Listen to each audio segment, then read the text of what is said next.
வணக்கம். டான் தமிழொலியின் இரவு நேர பிரதான செய்தி அறிக்கையோடு இணைந்திருக்கும் நான் ஜெகநாதன் சஜித். முதலில் தலைப்புச் செய்திகள்.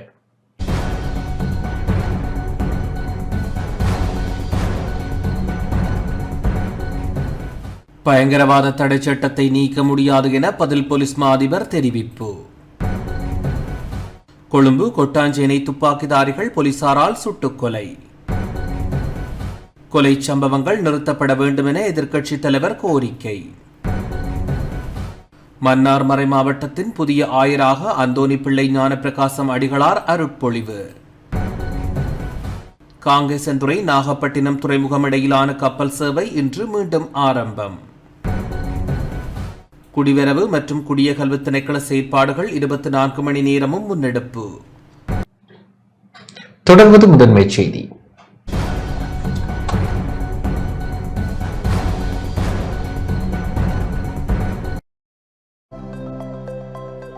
அனுசரணை வழங்குவோர் சில பந்தங்கள் வாழ்நாள் முழுவதற்கும். நிப்பான் சிமெண்ட். பயங்கரவாத தடை சட்டத்தை நீக்க முடியாது என பதில் போலீஸ் மா அதிபர் பிரியந்த வீரசூரிய தெரிவித்துள்ளார். சட்டத்தில் காணப்படும் குறைபாடுகளை நிவர்த்தி செய்யாமல் பயங்கரவாத தடை சட்டத்தை நீக்க முடியாதென பதில் போலீஸ் மா அதிபர் பிரியந்த வீரசூரிய தெரிவித்துள்ளார். அரசாங்க தகவல் திணைக்களத்தில் இன்று இடம்பெற்ற விசேட ஊடகவியலாளர் சந்திப்பின் போதே அவர் இவ்வாறு குறிப்பிட்டார். ලංකාවේ සංවිධාත්මක අපරාධ කණ්ඩායම් 58ක් ඔවුන්ගේ අනුගාමිකයන් 1400ක් අපි හඳුනගෙන ඉන්නවා. நாட்டில் 58 ஒழுங்கமைக்கப்பட்ட குற்றக்குழுக்களும் அவர்களை பின்தொடர்பவர்களில் 1400 பேரும் அடையாளம் காணப்பட்டுள்ளனர். இந்த ஆண்டு மட்டும் 17 துப்பாக்கிச்சூட்டு சம்பவங்கள் பதிவாகியுள்ளதாக கூறிய பதில் போலீஸ் மா அதிபர் ஆயுதங்களால் தாக்கி கொலை செய்யப்பட்ட 5 சம்பவங்களும் பதிவாகியுள்ளன. சட்டத்தில் பல குறைபாடுகள் காணப்பட்டாலும் அந்த குறைபாட்டை சரிவர செய்யும் போலீசார் சட்டத்தை மீறி செயற்படும் சம்பவங்களும் உள்ளன. பயங்கரவாத தடை சட்டத்தை நீக்குவதாக இருந்தால் அதற்கு ஒத்த புதிய சட்டமூலங்களை அறிமுகப்படுத்த வேண்டும். பயங்கரவாத சட்டத்தை நீக்குவதன் மூலம் மேலும் சிக்கல் ஏற்படும். ඒත් එක්කම අපි දකිනවා මේවට ඍජුව හෝ වක්‍රව පොලිසියේ හෝ ත්‍රිවිධ හමුදාවේ ආරක්ෂා සේවයේ යෙදී සිටින නිලධාරීන්ගේ සමහර වෙලාවට ආරක්ෂාව ලැබිලා තියෙනවා. අපි ඒවත් හඳුනා ගන්නවා. ඒවත් කිසිම බාධාවක් නැහැ. ඒ ඔවුන් හඳුනා ගැනීම සඳහා විශේෂ වූ වැඩපිළිවෙලක් තියෙනවා. ඒක ක්‍රියාත්මක කළා ඔවුන්වත් අත්අඩංගුවට ගැනීම වලට එහෙම නැත්නම් ඒ නිශ්චිත අපරාධ සඳහා ඒ අත්අඩංගුවට කළ නීතිය ක්‍රියාත්මක කළ තියෙන ඒ සම්බන්ධයෙන් කිසිම බාධාවක් කිසිම බලපෑමක් කොහෙන්වත් අපිට ලැබිලා නැහැ. சட்டவிரோதமாக பதுக்கி வைக்கப்பட்டுள்ள துப்பாக்கிகள் குறித்து தகவல் அளிப்பவர்களுக்கு 10 லட்சம் ரூபாய் வழங்கப்படும் என பதில் போலீஸ் மா அதிபர் பிரியந்த வீரசூரிய தெரிவித்துள்ளார். நாட்டில் 58 ஒழுங்கமைக்கப்பட்ட குற்றக்குழுக்களும் அவர்களை பின்தொடர்பவர்களில் 1400 பேரும் அடையாளம் காணப்பட்டுள்ளதாக பதில் போலீஸ் மா அதிபர் தெரிவித்துள்ளார். இந்த ஆண்டு மட்டும் 17 துப்பாக்கி சூட்டு சம்பவங்கள் பதிவாகியுள்ளதாக கூறிய பதில் போலீஸ் மா அதிபர் ஆயுதங்களால் தாக்கி கொலை செய்யப்பட்ட 5 சம்பவங்களும் பதிவாகியுள்ளதாக குறிப்பிட்டார். இந்த ஆண்டு நடந்த துப்பாக்கி சூட்டு சம்பவங்கள் மற்றும் ஆயுத தாக்குதல் சம்பவங்களில் 17 சம்பவங்கள் குறித்த விசாரணைகள் நிறைவடைந்துள்ளதாக பிரதி போலீஸ் மா அதிபர் குறிப்பிட்டார். சில சம்பவங்களில் போலீசார் மற்றும் முப்படைகளின் உறுப்பினர்கள் நேரடியாகவும் மறைமுகமாகவும் தொடர்புபட்டுள்ளதாகவும் அவர் கூறினார். குற்றவாளிகள் மற்றும் துப்பாக்கிகள் குறித்து தகவல் அளிக்கும் பொதுமக்களுக்கு பணப்பரிசில்கள் வழங்கப்படும் என்றும் அவர் கூறினார். இதேவேளை இலங்கையின் மூத்த ஊடகவியலாளர் சமுதித சமரவிக்ரமவின் உயிருக்கு அச்சுறுத்தல் அதிகரித்ததை தொடர்ந்து அவருக்கு மேலதிக போலீஸ் பாதுகாப்பு வழங்கப்பட்டுள்ளமையும் குறிப்பிடத்தக்கது.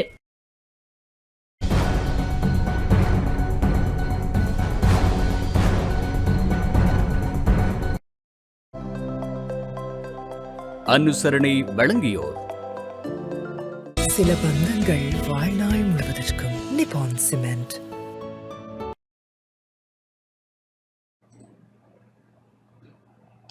கொட்டாஞ்சேனை துப்பாக்கிதாரிகள் போலீசாரால் சுட்டுக் கொல்லப்பட்டனர். கொட்டாஞ்சேனையில் நேற்றிரவு சூடு நடத்தியதாக கூறப்படும் சந்தேக நபர்கள் 2 போலீசாரால் சுட்டுக் கொல்லப்பட்டுள்ளனர். நேற்றிரவு மறைத்து வைத்திருந்த ஆயுதங்களை காட்ட போலீசார் சந்தேக நபர்களை அழைத்துச் சென்ற போது போலீசாரிடமிருந்த துப்பாக்கியை பறித்து அவர்களை சுட முயன்ற போது போலீசார் மேற்கொண்டு துப்பாக்கிச் சூட்டில் சந்தேக நபர்கள் 2 உயிரிழந்ததாக போலீசார் தெரிவித்துள்ளனர். அதே நேரம் பரஸ்பர துப்பாக்கி பிரயோகத்தில் போலீஸ் உத்தியோகத்தர் ஒருவரும் காயமடைந்துள்ளார். காயமடைந்த போலீஸ் உத்தியோகத்தர் சிகிச்சைகளுக்காக வைத்தியசாலையில் அனுமதிக்கப்பட்டுள்ளார். கொட்டாஞ்சேனை வீதியில் நேற்றிரவு மோட்டார் சைக்கிளில் பிரவேசித்த இருவரினால் நடத்தப்பட்ட துப்பாக்கி பிரயோகத்தில் ஒருவர் உயிரிழந்தார். பின்னர் சம்பவத்துடன் தொடர்புடைய சந்தேக நபர்கள் விசாரணைகளின் போது போலீசார் மீது துப்பாக்கிச்சூடு நடத்தியதாக தெரிவிக்கப்படுகின்றது.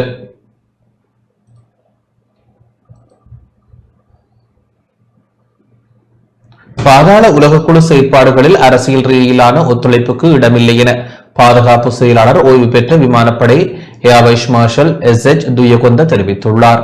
அரசாங்க தகவல் திணைக்களத்தில் இன்று இடம்பெற்ற ஊடகவியலாளர் சந்திப்பில் கலந்து கொண்டு கருத்து தெரிவிக்கும் போதே அவர் இதனை தெரிவித்தார்.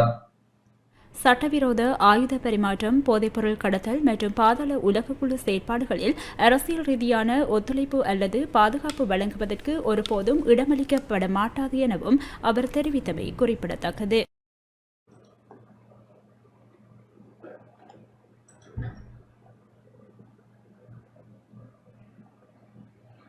நாடுபூராகவும் தொடரும் கொலை சம்பவங்கள் நிறுத்தப்பட வேண்டும் என எதிர்க்கட்சித் தலைவர் சஜித் பிரேமதாச தெரிவித்துள்ளார். நாடாளுமன்றத்தில் இன்று கருத்து தெரிவிக்கும் போதே அவர் இவ்வாறு தெரிவித்தார். ඒවගේම අපේ ගරු පාර්ලිමේන්තු මන්ත්‍රීවරුන්ගේ ආරක්ෂාව, මහජන නියෝජිතින්ගේ ආරක්ෂාව මේ நாடு முழுவதும் கொலை சம்பவங்கள் நடந்து வரும், கொலை கலாசாரம் இருந்து வரும் நிலையில் நாட்டு மக்களினதும் மக்கள் பிரதிநிதிகளினதும் உயிருக்கு பாதுகாப்பற்ற நிலை ஏற்பட்டுள்ளது. இதனால் சமூகத்தில் அனைவரும் கடும் நெருக்கடிக்கு ஆளாகியுள்ளனர். சட்டம் ஒழுங்கு அமைச்சர் இதுகுறித்து கருத்து தெரிவிக்க வேண்டும். பிள்ளைகள் மற்றும் ஒட்டுமொத்த சமூக பாதுகாப்பை உறுதி செய்யும் முறையான வேலைத்திட்டத்தை முன்வையுங்கள். நீதிபதிகளினதும் சட்டத்தரணிகளினதும் பாதுகாப்பு கூட பாதிக்கப்பட்டுள்ளன. இது தொடர்பில் கவனம் செலுத்த வேண்டும். ඒව පිළිබඳව මං හිතනවා අපේ නීති හා සාමය ඇමතුමාට යම්කිසි පැහැදිලි විධිමත් වැඩපිළිවෙලක් මේ පාර්ලිමේන්තුවට ඉදිරිපත් කරන්න සිද්ධ වෙයි. මේක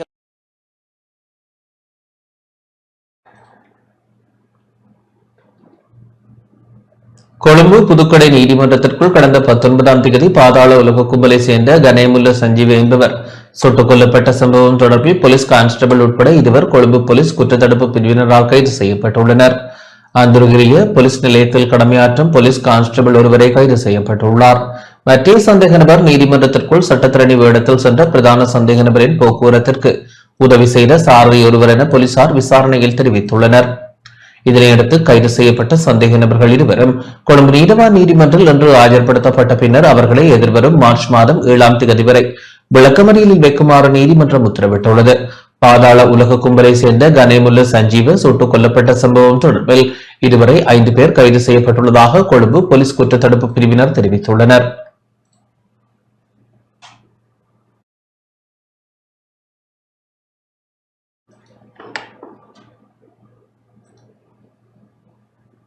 எதிர்க்கட்சித் தலைவர் சஜித்தை தவிர வேறு ஒரு எதிர்க்கட்சித் தலைவர் இருக்கின்றாரா என அமைச்சர் பிமல் ரத்நாயக்க இன்று சபையில் கேள்வி எழுப்பினார்.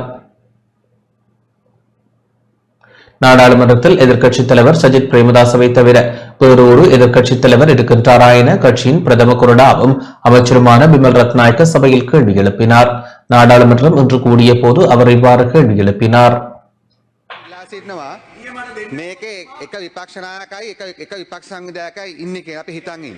நிலையீட் கட்டளை 22 கீழ் எதிர்க்கட்சித் தலைவர் சஜித் பிரேமதாச நாடாளுமன்றத்தில் கேட்ட கேள்விக்கு அரசு தரப்பினர் தகுந்த பதில் அளித்திருந்தனர்.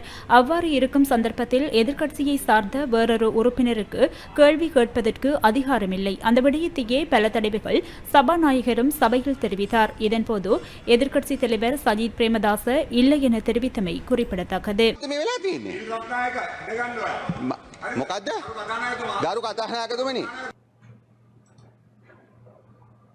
மன்னார் மறை மாவட்டத்தின் புதிய ஆயராக அந்தோணி பிள்ளை ஞானப்பிரகாசம் அடிகளார் இன்று அறப்பொழிவு செய்யப்பட்டார்.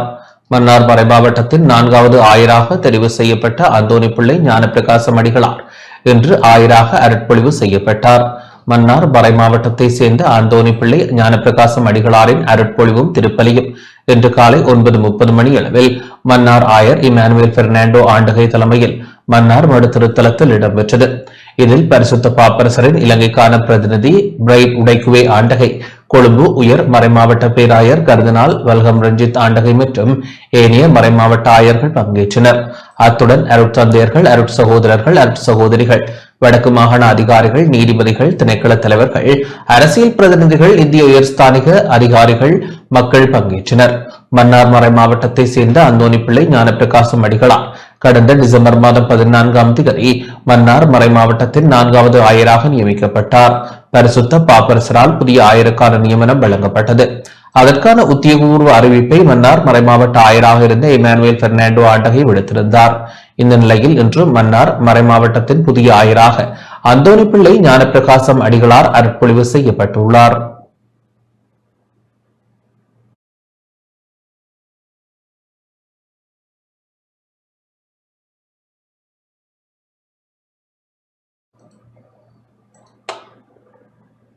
இந்திய இலங்கை பயணிகள் போக்குவரத்து கப்பல் சேவை இன்று மீண்டும் ஆரம்பமானது.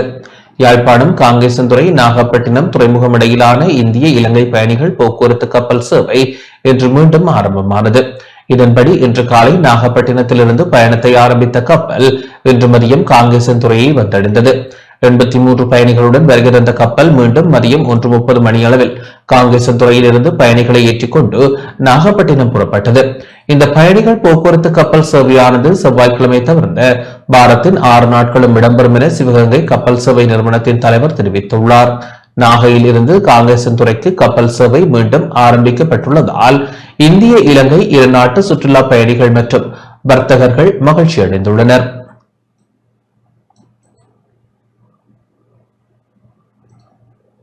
ரொம்ப டிஃப்ரெண்ட்டாக இருந்துச்சு, இந்த மாதிரி வந்ததில்லை, நல்லா இருக்கு. நல்ல எக்ஸ்பீரியன்ஸ் சார். ஃபர்ஸ்ட் டைம் போட்டில் வர்றோம். பட்ஜெட் ஃப்ரெண்ட்லி, நல்லா என்ஜாய் பண்ணலான்னு வந்திருக்கோம். பயணம் நல்லா இருந்துச்சு சார். எக்ஸ்பீரியன்ஸ் நல்லா இருந்துச்சு. ஃபஸ்ட் டைம் இலங்கையை சுற்றி பார்க்க வந்திருக்கோம். ரொம்ப நல்லா இருந்துச்சுங்கண்ணா. இதான் ஃபஸ்ட் டைம் வரோம். கோயம்புத்தூர்லேருந்து வரோம். ஸ்ரீலங்காவுக்கு வரணும்னு ஆசைப்பட்டு வந்தோம். ரொம்ப நல்லா இருந்துச்சு. கப்பல் ஜர்னி ரொம்ப சூப்பராக இருந்துச்சு. 3 மணி நேரம் போனதே தெரியல. வியூ எல்லாமே அப்பர் டெக்லேருந்து பார்க்க ரொம்ப நல்லா இருந்துச்சுங்க. It was amazing. Yeah, I've had such an amazing journey to be one of the first people on it this year and first time வந்திருக்கேன். பயணங்கள் நல்லா இருக்கு. கப்பல் சேவை நல்லா இருக்கு. இதுதான் ஃபஸ்ட் டைம் வரேன். நல்லா வரவேற்றாங்க, நல்ல முறையில் கவனிச்சாங்க. நாகப்பட்டினத்துலேருந்து ஃப்ரெண்ட்ஸ் மாதிரி எல்லோரும் வந்திருக்கிறோம். நாகப்பட்டினத்தில் ஏறி ட்ராவல் 4 மணி நேரம் நல்லா இருந்துச்சு. என்ஜாய் பண்ணோம். நல்ல பிரயாணம் தான். இது தொடர்ந்து நடக்குமா இருந்தால் நல்லா இருக்கும். அம்பாறை திருக்கோவில் ஆதார வைத்தியசாலைக்கு மருத்துவ உபகரணங்கள் வழங்கப்பட்டன. அம்பாறை கல்முனை பிராந்திய சுகாதார சேவைகள் பணிப்பாளர் பணிமனைக்குட்பட்ட திருக்கோவில் ஆதார வைத்தியசாலைக்கு 30 லட்சம் ரூபாய் பெறுமதியான மருத்துவ உபகரணங்கள் அன்பளிப்பாக வழங்கி வைக்கப்பட்டன. இந்நிகழ்வானது வைத்தியசாலையின் வைத்திய அத்தியட்சகர் வைத்தியர் A.V. மர்ஷூத் தலைமையில் திருக்கோவில் ஆதார வைத்தியசாலை வளாகத்தில் முன்னெடுக்கப்பட்டது. ஆதார வைத்தியசாலைக்கான மருத்துவ உபகரணங்களை வன்னிஹோப் மற்றும் வைத்திய சேவை மன்றம் என்பன இணைந்து அன்பளிப்பு செய்திருந்தன. நிகழ்வில் வன்னிஹோப் நிறுவனத்தின் நிறைவேற்று பணிப்பாளர் ரஞ்சன் சிவஞான சுந்தரம், மட்டக்களப்பு அம்பாறை இணைப்பாளர் K. தர்மராஜா, வைத்தியசாலை நிர்வாக உத்தியோகத்தர்கள், தாதியர்கள், ஊழியர்கள் என பலர் பங்கேற்றனர்.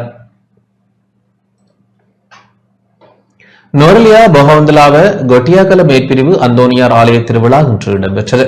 நுவரெலியா மாவட்டம் ஹேட்டன் பொகவந்தலாவ கொட்டியாகல மேற்பிரிவு புனித அந்தோனியார் ஆலய வருடாந்த திருவிழா இன்று சிறப்பாக இடம்பெற்றது. கடந்த 20ஆம் தேதி மாலை 5 மணிக்கு பங்கு தந்தை ஜஸ்மின்ராஜ் அடிகளார் தலைமையில் புதிதாக நிர்மாணிக்கப்பட்ட மணிக்கோபுரம் திறந்து வைக்கப்பட்டது.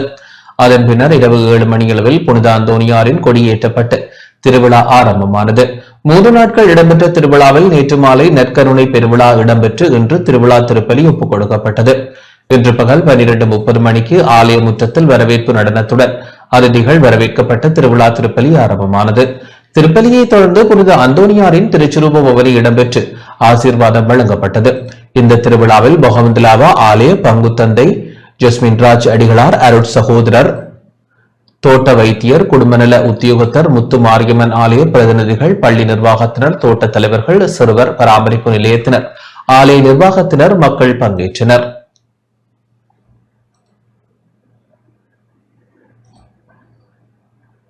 சாரணிய தந்தையின் பிறந்த நாளான இன்று இலங்கை சாரணர் சங்கத்தின் கிளீன் ஸ்ரீலங்கா வேலை திட்டம் மட்டக்களப்பில் இடம்பெற்றது.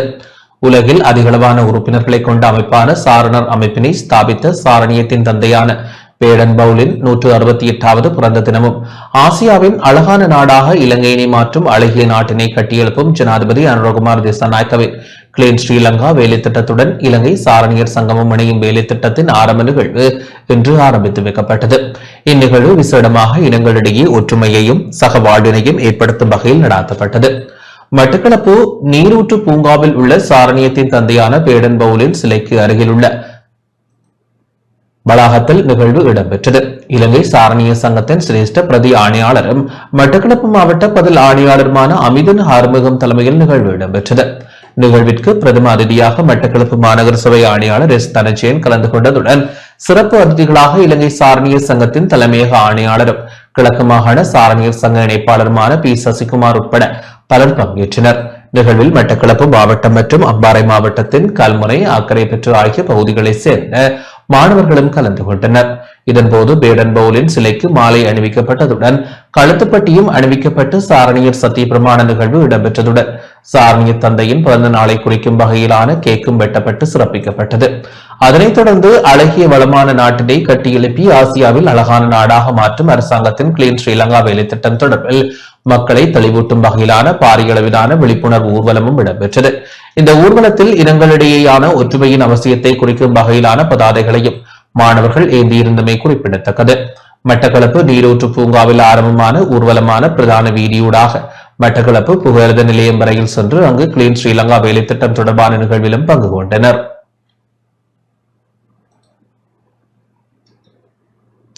கிளீன் ஸ்ரீலங்கா வேலை திட்டத்தின் கீழ் யாழ்ப்பாண மாவட்ட சாரணர் கலைச்சங்கத்தின் ஏற்பாட்டில் சாரணர்கள் மற்றும் குருளை சாரணர்கள் சாரண தலைவர்கள் இணைந்து நகரை சுத்தப்படுத்தும் செயற்பாடு இன்றைய தினம் முன்னெடுக்கப்பட்டது. குறித்த செயற்பாடானது ரயில் நிலையத்தில் ஆரம்பிக்கப்பட்டு யாழ்ப்பாணம் பேருந்து நிலையம் வரை இடம்பெற்றது. எதிர்வரும் காலத்தில் இவ்வாறான சுத்தப்படுத்தல் நிகழ்வுகள் இடம்பெறாத வகையில் மக்கள் விழிப்புணர்வுடன் செயல்பட வேண்டும் எனவும் குப்பைகளை அதற்கு ஒதுக்கப்பட்ட இடங்களில் போட வேண்டும் எனவும் யாழ் மாவட்ட பதில் அரசாங்க அதிபர் மருதலிங்கம் பிரதீபன் கேட்டுக் கொண்டார். குறித்த நகரை சுத்தப்படுத்தும் வேலை திட்டத்தில் வடமாகாண கல்வி பணிப்பாளர் பெட்லி, சாரணர்கள், ஆசிரியர்கள் என பலர் கலந்து கொண்டனர். கிளீன் ஸ்ரீலங்கா நிகழ்ச்சி திட்டத்தின் கீழே இன்று யாழ்ப்பாண மாவட்ட சாரணர் கிளை சங்கத்தினுடைய ஏற்பாட்டிலே சாரணர்கள் மற்றும் குருளை சாரணர்கள் சாரணர் தலைவர்கள் கலந்து கொண்ட நகரை சுத்தப்படுத்துகின்ற செயற்பாடு என்று மேற்கொள்ளப்பட்டது. சாரண தலைமையகத்தினுடைய அறிவுறுத்தலுக்கு அமைவாக இன்று தேசிய ரீதியிலே நடைபெறுகின்ற இந்த நிகழ்ச்சி திட்டம் யாழ்ப்பாண மாவட்டத்திலே யாழ்ப்பாண புகையிரத நிலையத்திலே ஆரம்பித்து அந்த புகையிரத நிலைய பணியினை சுத்தப்படுத்தியதோடு சாரண மாணவர்கள் வீதி வழியாக வருகை தந்து இந்த யாழ்ப்பாண பஸ் நிலையத்திலேயும் சுத்தப்படுத்தி இருக்கின்றார்கள். இந்த நிகழ்விலே கிட்டத்தட்ட 300 வரையிலான சாரணர்கள் இந்த செயற்பாட்டிலே ஈடுபட்டிருக்கின்றார்கள். ஆகவே இது உண்மையிலே ஒரு விழிப்புணர்வு செயற்பாடாக அமைந்திருக்கின்றது. ஏனென்றால் சாரண பிள்ளைகள் அல்லது மாணவர்கள் இந்த செயற்பாட்டின் மூலம் ஒரு விழிப்புணர்வை பெறுவதோடு இன்று சமூகத்திலே அல்லது இந்த வீதியிலே காணுகின்ற பலரும் இந்த பிள்ளைகள் யாரோ போட்ட இந்த பிளாஸ்டிக்களை அவர்கள் வீதி வழியாக அதனை எடுத்து கொண்டு செல்லுகின்ற நிலைமையானது உண்மையிலே எங்களுடைய மாவட்டத்தில் இருப்பது உண்மையிலே வருத்தத்துக்குரிய விடயமாக இருக்கின்றது. ஆகவே நான் நினைக்கின்றேன் இவ்வாறு தொடர்ச்சியாக இந்த சுத்தப்படுத்தல் என்பதை மேற்கொள்ள முடியாத காரணம் என்ற காரணத்தினாலே நாங்கள் அனைவரும் சரியான முறையிலே இதனை மேற்கொள்வதன் மூலம் எதிர்காலத்திலே இவ்வாறான இந்த சுத்தப்படுத்தல் மேலைகளை மேற்கொள்ளாத வகையிலே நாங்கள் எங்களுடைய இந்த பிளாஸ்டிக் மற்றும் பொலித்தீன் கழிவுகளை உரிய முறையிலே இடுவதன் மூலம் அந்த ஏற்பாட்டை மேற்கொள்ள முடியும். இதன் மூலம் இன்று நான் நினைக்கிறேன் விழிப்புணர்வு நிகழ்ச்சி திட்டத்தின் மூலம் பலரும் பயனடைந்திருக்கின்றார்கள். ஆகவே அன்பான வேண்டுகோள் எல்லோருக்கும் விடுக்கக்கூடியது, தயவு செய்து நீங்கள் உங்களுடைய வீடுகளிலே அல்லது வீதிகளிலே போடக்கூடிய இந்த பொலித்தீன் அல்லது பிளாஸ்டிக் கழிவுகள் உரிய இடங்களிலே போட்டுக்கொள்வதன் மூலம் இவ்வாறு தூய்மைப்படுத்த வேண்டிய அல்லது சுத்தப்படுத்த வேண்டிய ஒரு தேவை ஏற்படாது. ஆகவே அந்த வகையிலே அனைவரும் நாங்கள் ஒன்றிணைந்து எங்களுடைய மாவட்டத்திலே இவ்வாறான செயற்பாடுகளை மேற்கொள்வதன் மூலம் இந்த பொலித்தீன் மற்றும் பிளாஸ்டிக் கழிவுகளிலிருந்து நாங்கள் விடுதலை பெற்றுக்கொள்ள முடியும். யாழ்ப்பாணம் சாவகச்சேரி புகையிரத நிலையத்தை அழகுபடுத்தும் நடவடிக்கை இன்று சாரணர்களால் முன்னெடுக்கப்பட்டது.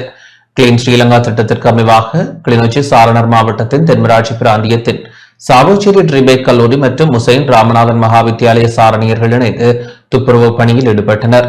இரு பாடசாலைகளின் அதிபர்கள் தலைமையில் இடம்பெற்ற நிகழ்வில் சாரண பொறுப்பாசிரியர்களுடன் ஜனாதிபதி சாரண விருது பெற்ற ட்ரிபேக் கல்லூரியின் பழைய மாணவன் மதுஷனின் இணை வழிகாட்டலில் சாரண மாணவர்கள், ஆசிரியர்கள், பழைய மாணவர்கள் இணைந்து புகையிரத நிலைய வளாகத்தை தூய்மைப்படுத்தினர். இதன்போது ட்ரிபேக் கல்லூரியின் 150வது ஆண்டின் நிறைவாக உருவாக்கப்பட்ட நகர்வனம் பகுதியில் மரக்கன்றுகளும் நாட்டி வைக்கப்பட்டன.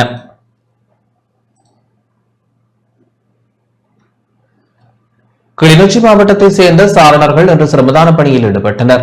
சாரணர் இயக்கத்தை உருவாக்கிய பேடன் பவுலின் பிறந்த தினத்தில் நாடளாவிய ரீதியில் புகையிரத நிலையங்களை இலங்கை சாரணர் அணியினர் ஒன்றிணைந்து துப்புரவு செய்தனர். அதற்கமைய கிளிநொச்சி மாவட்ட செயலக திட்டமிடல் பணிப்பாளர் மோகனபவன் பிரதம அதிதியாக பங்கேற்று கிளிநொச்சி புகையிரத நிலையத்தில் கிளீன் ஸ்ரீலங்கா வேலை திட்டத்தை ஆரம்பித்து வைத்தார்.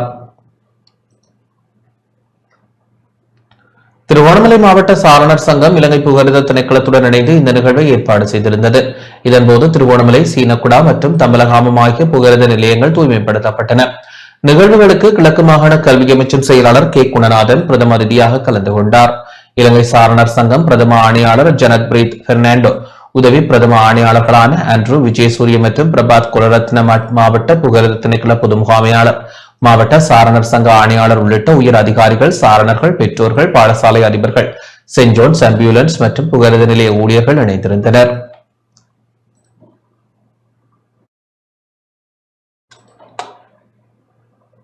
செய்திகள் தொடர்கின்றன. குடிவரவு மற்றும் குடியகல்வு திணைக்கள செயற்பாடுகள் 24 மணி நேரமும் இடம்பெறுகின்றது. குடிவரவு மற்றும் குடியகல்வு திணைக்களத்தின் செயற்பாடுகள் 24 மணி நேரமும் இடம்பெறுகின்றது. அத்துடன் குடிவரவு மற்றும் குடியகல்வு திணைக்களத்தில் கடவுச்சீட்டுகளை வழங்கும் பணி இடம்பெறுகின்றது எனவும் பொது பாதுகாப்பு அமைச்சர் குறிப்பிட்டுள்ளார். அதன்படி கொழும்பு பத்திரமுள்ள விசேட பேருந்து சேவை இரவு வேளைகளில் இடம்பெறும் எனவும் அவர் குறிப்பிட்டார். குடிவரவு மற்றும் குடியகல்வு திணைக்களத்திற்கு முன்பாக அண்மைய நாட்களாக மக்கள் மீண்டும் நீண்ட வரிசையில் நின்று கடவுச்சீட்டை பெற்றுக் கொள்ளும் சூழல் உருவாகியிருந்தது.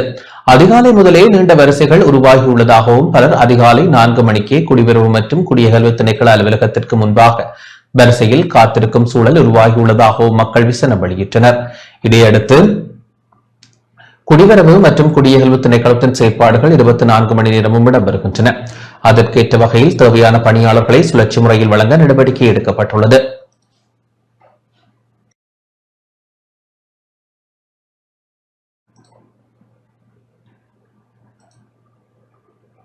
யானை ரயில் மோதலுக்கு தீர்வை வழங்குங்கள் என எதிர்க்கட்சித் தலைவர் தெரிவித்துள்ளார். ஒன்றிணைந்த வேலை திட்டத்தின் ஊடாக யானை ரயில் மோதலுக்கு தீர்வை வழங்குங்கள் என எதிர்க்கட்சித் தலைவர் சஜித் பிரேமதாச கோரிக்கை விடுத்துள்ளார். இன்று நாடாளுமன்றத்தில் கருத்து தெரிவித்த போதே அவர் இதனை தெரிவித்தார். වනාලි සහ දුම්රිය අතර ගැටුම් සක්සස්ෆුලි සාර්ථකව නිරාකරණය කරපු අවස්ථා රසක් තිබෙනවා. உலகளாவிய ரீதியில் காட்டு யானைகள் ரயில்களில் மோதுவதால் ஏற்படும் விபத்துகளை தடுக்க பல வெற்றிகரமான திட்டங்கள் முன்னெடுக்கப்பட்டு வருகின்றன. இந்திய ரயில்வே கூட வனஜீவராசிகள் திணைக்களத்துடன் இணைந்து கவக் என்ற வேலை திட்டத்தை முன்னெடுத்து வருகின்றது. வெப்பநிலையை கண்காணிக்கும் கேமராக்கள் போன்றவைகளும் இங்கு பயன்படுத்தப்படுவதால் இதில் கவனம் செலுத்துங்கள். மேலும் கென்யா போன்ற நாடுகளில் தூண்களுக்கு மேலால் செல்லும் ரயில் வழித்தடங்களும் சுரங்க ரயில் பாதைகளும் பயன்படுத்தப்படுகின்றன. இதற்கு மேலதிகமாக தேனீக்கூடுகளின் எண்ணிக்கையை அதிகரிப்பதன் மூலமும் இந்த ஆபத்துகளை குறைக்க முடியும். எனவே வனஜீவராசிகள் அமைச்சும் போக்குவரத்து அமைச்சும் ஒன்றிணைந்து முன்னெடுக்கும் வேலை திட்டம் ஒன்றை நோக்கி செல்ல வேண்டும். වනාලි සහ දුම්රිය අතර ගැටුම් සක්සස්ෆුලි සාර්ථකව නිරාකරණය කරපු අවස්ථා රසක් තිබෙනවා. சர்வதேச தாய்மொழி தின நிகழ்வு யாழ்ப்பாணம் பொது நூலகத்தில் இன்று இடம்பெற்றது. யாழ்ப்பாணம் பொது நூலகத்தில் வெண்கரம் குழுமத்தின் ஏற்பாட்டில் சர்வதேச தாய்மொழி தின நிகழ்வு இன்று இடம்பெற்றது. தாய்மொழியும் பண்பாட்டு கையளிப்பும் என்ற துணைப்பொருளில் இன்று காலை யாழ்ப்பாணம் பொது நூலக கேட்போர் கூடத்தில் நிகழ்வு இடம்பெற்றது.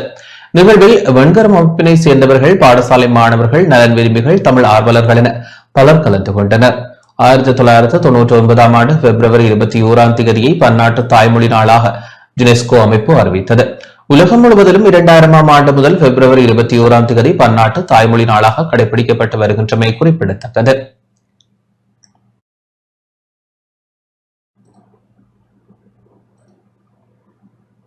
முல்லைத்தீவு குமுளமுனை மகாவித்தியாலயத்தில் சுற்றுச்சூழல் தொடர்பான விழிப்புணர்வு நிகழ்வு நடத்தப்பட்டது. கிளீன் ஸ்ரீலங்கா வேலை திட்டத்தின் கீழ் முல்லைத்தீவு குமுளமுனை மகாவித்தியாலயத்தில் சுற்றுச்சூழல் தொடர்பான விழிப்புணர்வு நிகழ்வு நடத்தப்பட்டது. வித்தியாலய அதிபரின் வேண்டுகோளின் பேரில் முல்லைத்தீவு மாவட்ட அனர்த்த முகாமைத்துவ ஒருங்கிணைப்பு பிரிவு மாணவர்களின் மத்தியில் சுற்றுச்சூழல் மாற்றங்களை பற்றிய அறிவையும் பொறுப்புணர்வையும் ஏற்படுத்தும் முகமாக விழிப்புணர்வு அமர்வை நடத்தியுள்ளது. தூய்மையான இலங்கை வேலை திட்டம் அறிமுகமாகும் முன்னரே குமுளமுனை மகாவித்தியாலயம் சுற்றுச்சூழல் நிலைத்தன்மையை ஊக்குவித்து வந்த ஒரு பாடசாலையாகும். இதன்போது மாணவர்களும் ஆசிரியர்களும் அமர்வில் பங்கேற்று காலநிலை மாற்றத்தினால் ஏற்படும் தாக்கங்கள் மற்றும் தேர்வுகள் குறித்து விவாதங்களில் ஈடுபட்டனர். முல்லைத்தீவு அனர்த்த முகாமைத்துவ ஒருங்கிணைப்பு பிரிவு உதவி பணிப்பாளர் சி கோகுலராஜா பங்கேற்று காலநிலை மாற்றத்தினால் ஏற்படும் மாற்றங்கள் தொடர்பான தகவல்களை பகிர்ந்து கொண்டார். இதன்போது காலநிலை மாற்ற விழிப்புணர்வுக்காக உருவாக்கப்பட்ட சிறப்பு துண்டு பிரசுரங்கள் மாணவர்களுக்கு வழங்கப்பட்டதுடன் சுனாமி, வெள்ளம், சூறாவளி, இடிமின்னல், நிலநடுக்கம் உள்ளிட்ட இயற்கை அனர்த்தங்கள் பற்றிய புத்தகங்கள் பாடசாலை நூலகத்திற்கு வழங்கப்பட்டன.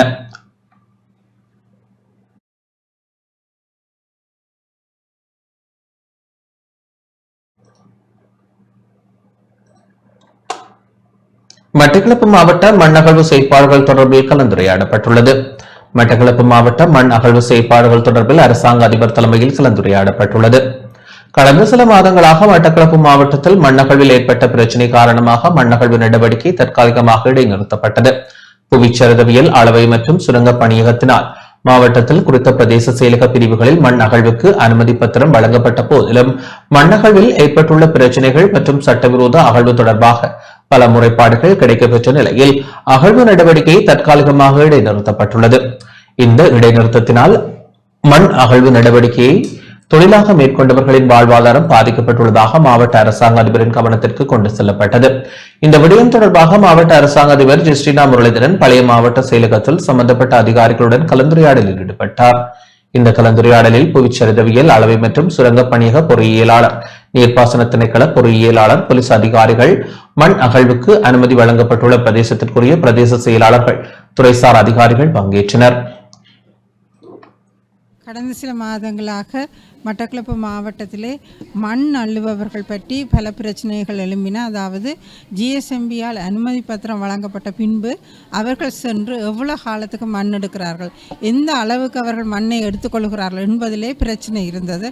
சட்டவிரோதமான முறையிலே பெர்மிட் இல்லாமல் மண் அகழ்பவர்கள் பற்றியும் எங்களுக்கு முறைப்பாடுகள் தொடர்ந்து வந்து கொண்டிருந்தது. அதன் காரணமாக எங்களுடைய மாவட்ட அபிவிருத்தி குழு தலைவராலே அந்த பெர்மிட்டுகள் தற்காலிகமாக இடைநிறுத்தப்பட்டிருந்தன. ஜிஎஸ்எம்பி யாருக்காவது அனுமதி வழங்குமாக இருந்தால் அது உடனடியாகவே பிரதேச செயலங்களுக்கு அறிவிக்கப்பட வேண்டும். அது மட்டுமல்ல, போலீஸ் உயர் அதிகாரிகளுக்கும் அறிவிக்கப்பட வேண்டும். அதன் பிறகுதான் அவர்களாலே சட்டவிரோத மண் அகழ்வுகளை தடுத்து நிறுத்த முடியும். அது மட்டுமன்றி சட்டவிரோதமான மண் அகழ்வுகளை செய்து ஒரு குறிப்பிட்ட சில பாலங்கள் ஊடாக அவர்கள் கொண்டு செல்கிறார்கள். அந்த இடங்களிலே போலீஸ் போஸ்ட்டுகள் போடப்பட வேண்டும் என்று கோரிக்கை விடப்பட்டது. ஒரு முறை பெர்மிட் வழங்குவதாக இருந்தால் 3 மாத காலங்களுக்கு மட்டுமே அது வழங்கப்பட வேண்டும் என்றும், எத்தனை கியூப் மண் அவர்களால் எடுக்கப்பட வேண்டும் என்பது குறித்தும் அவர்களுக்கு அறிய தரப்பட வேண்டும் என்று சொல்லி சாளராலும் கேட்டுக்கொள்ளப்பட்டது. எனவே அது தொடர்பாக இனி வரும் காலங்களிலே சிறப்பாக செயல்பட முடியும் நினைக்கிறேன். அம்பாறை கல்முனை தலைமையக போலீஸ் நிலைய 2025 ஆண்டிற்குரிய வருடாந்த அணிவகுப்பு மரியாதை மற்றும் பரிசோதனை நிகழ்வு ஒன்று இடம்பெற்றது. அம்பாறை மாவட்டம் கல்முனை தலைமையக போலீஸ் நிலைய 2025 ஆண்டிற்குரிய வருடாந்த அணிவகுப்பு மரியாதை மற்றும் பரிசோதனை கல்முனை தலைமையக போலீஸ் நிலைய பொறுப்பதிகாரி எம் ரம்சீன் பகீர் தலைமையில் இன்று இடம்பெற்றது. கல்முனை உவெஸ்லி பாடசாலை மைதானத்தில் இடம்பெற்ற நிகழ்வில் அம்பாறை மாவட்ட சிரேஷ்ட போலீஸ் அத்தியட்சகர் HDS அமரசிங்க பிரதம அதிதியாக பங்கேற்றார். இதன்போது கல்முனை பிராந்திய உதவி போலீஸ் அத்தியட்சகர் இப்னு அசார் நெறிப்படுத்தலில் அணிவகுப்பில் ஈடுபட்ட போலீஸ் உத்தியோகத்தர்களின் அணிவகுப்பு மரியாதையை பார்வையிட்டு ஏற்றுக்கொண்டார். அத்துடன் போலீசாரால் பொதுமக்களுக்கு வழங்கப்படும் போலீஸ் சேவை பிரிவு நிலையங்கள், சுற்றுச்சூழல், போலீஸ் உத்தியோகத்தர்களின் தங்குமிட அறைகள் பார்வையிடப்பட்டதுடன் போலீசார் பயன்படுத்தும் வாகனங்களையும் பரிசோதனை செய்தார். நிகழ்வில் போலீஸ் உப பரிசோதகர்கள், போலீஸ் உத்தியோகத்தர்கள், சிவில் பாதுகாப்பு படையினர் கலந்து கொண்டனர்.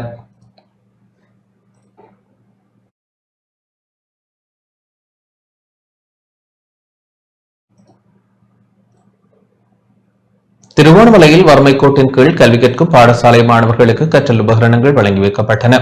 திருகோணமலை மாவட்டத்தில் பொருளாதார ரீதியாக பாதிப்படைந்து வறுமை கோட்டின் கீழ் கல்வி கற்கும் பாடசாலை மாணவர்களுக்கு கற்றல் உபகரணங்கள் வழங்கும் நிகழ்வு மூதூர் கிளிவெட்டி மகா வித்தியாலயத்தில் இன்று இடம்பெற்றது. கிராமிய கல்வி அபிவிருத்தி நிறுவன ஏற்பாட்டில் அதன் தலைவர் தீபராஜ் தலைமையில் நிகழ்வு இடம்பெற்றது.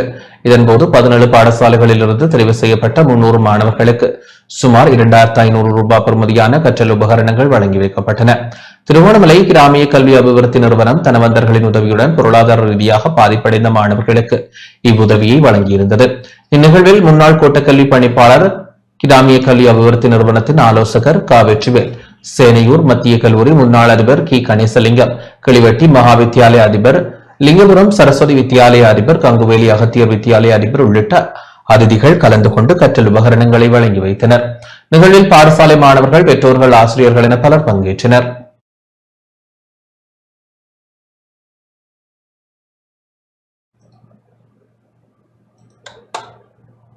பிடியளவு கமநிலத்திற்கு விழிப்புணர்வு வீதி நாடக நிகழ்வு இன்று மட்டக்களப்பு வாகரையில் இடம்பெற்றது.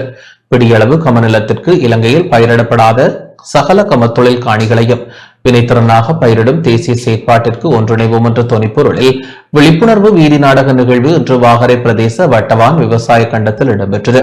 மட்டக்களப்பு மாவட்ட கமநல அபிவிருத்தி திணைக்கள பிரதி ஆணையாளர் கி ஜெகன் ராஜின் வழிகாட்டலில் வாகரை கமநல சேவைகள் நிலைய கமநல அபிவிருத்தி உத்தியோகத்தர் கலியகராஜ் தலைமையில் பிரதேச விவசாயிகளுக்கு குறித்த விடயம் தொடர்பாக விழிப்புணர்வு ஊட்டப்பட்டது. கதிரவன் விழிப்புணர்வு அரங்கை குழுவினரால் ஏற்பாடு செய்யப்பட்டிருந்த இந்த நிகழ்வில் துண்டு பிரசுரங்களும் வழங்கி வைக்கப்பட்டன. குறித்த தேசிய வேலை திட்டமானது நாடு பூராகவும் கடந்த 15ஆம் தேதி முதல் முன்னெடுக்கப்பட்டுள்ளது. இன்றைய நிகழ்வில் கிராம சேவகர் உட்பட வாகரை கமநல சேவைகள் நிலையத்திற்குட்பட்ட கமநல அமைப்புகளின் பிரதிநிதிகள், விவசாய திணைக்கள உத்தியோகத்தர்கள் கலந்து கொண்டனர்.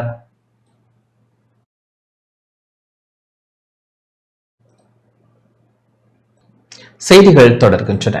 மட்டக்களப்பில் உதிரம் கொடுப்போம் உயிரை காப்போம் துணியில் இன்று இரத்த தான நிகழ்வு இடம்பெற்றது.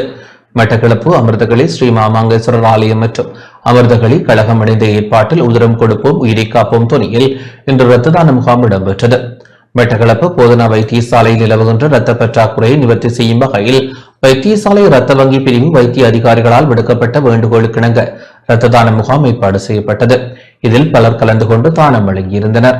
இரத்த தான நிகழ்வில் மட்டக்களப்பு போதனா வைத்தியசாலை இரத்த வங்கி பிரிவு வைத்தியர் KD லுஷா, பொது சுகாதார பரிசோதகர், மட்டக்களப்பு போதனா வைத்தியசாலை இரத்த வங்கி பிரிவு தாதிக உத்தியோகத்தர்கள், அமிர்தகளி மாமாங்கேஸ்வரர் ஆலயத்தினர், அமிர்தகளி கழக இளைஞர் யுவதிகள் கலந்து கொண்டனர்.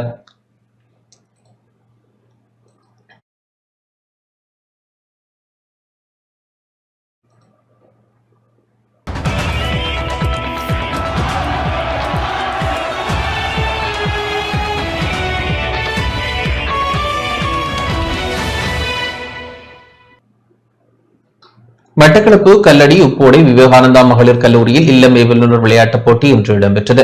மட்டக்களப்பு கல்வி வலயத்திற்குட்பட்ட கல்லடி உப்போடை விவேகானந்தா மகளிர் கல்லூரியின் வருடாந்த இல்லம் வல்லுநர் விளையாட்டுப் போட்டி அதிபர் நவகீதா தர்மசீலன் தலைமையில் சிவானந்தா தேசிய பாடசாலை மைதானத்தில் இன்று இடம்பெற்றது. மாணவர்களின் பேண்ட் வாத்தியம் முழங்க அதிதிகள் அழைத்துச் செல்லப்பட்டு மைதானத்தில் தேசிய கொடி மற்றும் பாடசாலை கொடி இல்ல கொடிகள் ஏற்றப்பட்டு தேசிய கீதம் இசைக்கப்பட்டு ஒலிம்பிக் சுடர் ஏற்றலுடன் நிகழ்வு ஆரம்பமானது. பிரதம விருந்தினராக மட்டக்களப்பு கல்வி வலய கல்வி அபிவிருத்தி பிரதி கல்வி பணிப்பாளர் நிதர்ஷினி மகேந்திரகுமார் பங்கேற்றார். விசேட விருந்தினராக மண்முனை வடக்கு கோட்டக்கல்வி பணிப்பாளர் RJ பிரபாகரன் பங்கேற்றார். மாணவர்களின் வினோத உடை போட்டிகள், விழிப்புலனற்ற தரிசனம், மாணவர்களின் போட்டிகள், கல்லூரி பழைய மாணவர்கள் ஆசிரியர்களுக்கான வினோத விளையாட்டுப் போட்டிகள், மாணவர்களுக்கான உடற்பயிற்சி கண்காட்சி போன்ற நிகழ்வுகள் இடம்பெற்றன. போட்டிகளில் வெற்றியீட்டிய மாணவர்களுக்கு வெற்றி கிண்ணங்களும் சான்றிதழ்களும் வழங்கப்பட்டன.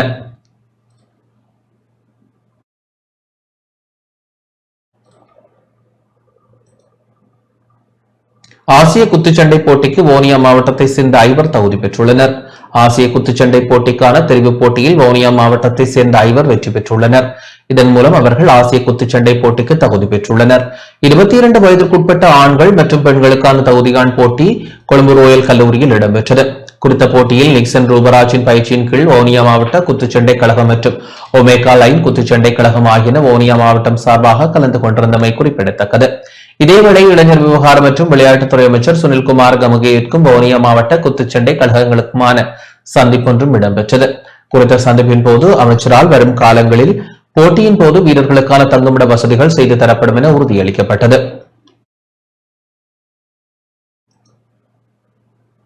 இத்துடன் இந்த செய்தி அறிக்கை நிறைவடைகின்றது. வணக்கம்.